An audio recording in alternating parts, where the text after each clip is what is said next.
was younger, about 18, I was very into fitness in high school. So I started weightlifting. Normally, I only lifted weights by myself. But I made some friends up there, so I decided, okay, I'm going to get them to help spot me so I can start pushing past some heavier weight. Well, over a couple weeks, I started working my way up, and I got to 310.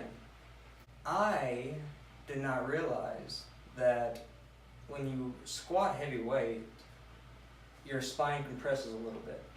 And normally I'd have just enough effort or just enough height so that I could take it off and then start doing my squats. Well, this time, when I raised up, it compressed my spine a little bit, and I was having trouble getting it off the rack. So I just pushed myself a little bit further to get it off, but when I did, I bent my back, I arched it, I lost control, and upper half of my body went straight down. I really don't know who was more surprised, me or my spotters. But luckily I did have the safety rails, but I pulled several muscles in my back, and I still have some problems with it when I do heavy weights to this day. So that leads me to this. I wanted a way that I could combine sensing technology with exercise. Any exercise that involves this bar, I wanted the person, the lifter, to be the one in control. Because you know you have a problem before your spotter does. I wanted to put the choice and the decision in the lifter's hands. Literally. That was Robert Strange, the head designer of the Smart Power Rack, describing one of his personal experiences with weightlifting and what was ultimately his inspiration for his design. He wanted a system that put the lifter in control and allowed the rack to become a mechanical spotter so that the user could lift safely in the comfort of his own home in solitude.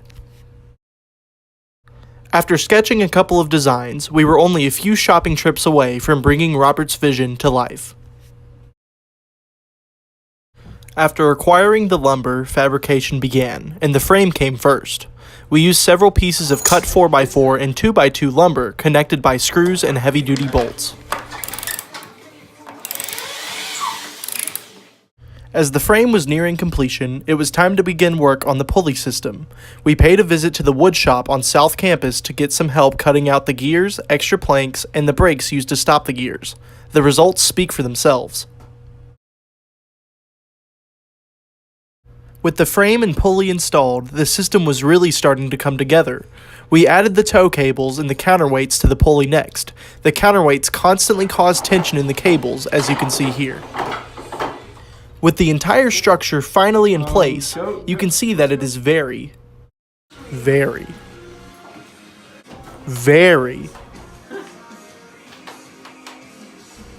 strong. That's over 700 pounds being held up. With the structural integrity being beyond question, it was time to move on to the electrical side and make the system do the work. Besides our force sensor, a 20 kilogram per centimeter servo, and the Arduino and wiring itself, very few other parts were used. A simple code has the Arduino check up on the force sensor. When the force sensor is pressed, meaning the hands are on the bar, the Arduino sends power to the servos which turn, pulling the brake out of the gear and allowing free movement of the bar.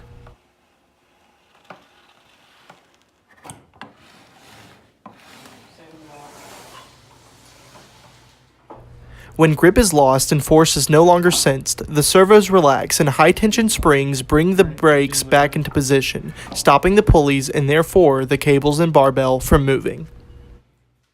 With all of this now in place, let's show you the whole thing in motion. In this first test, we tested the servo on the left.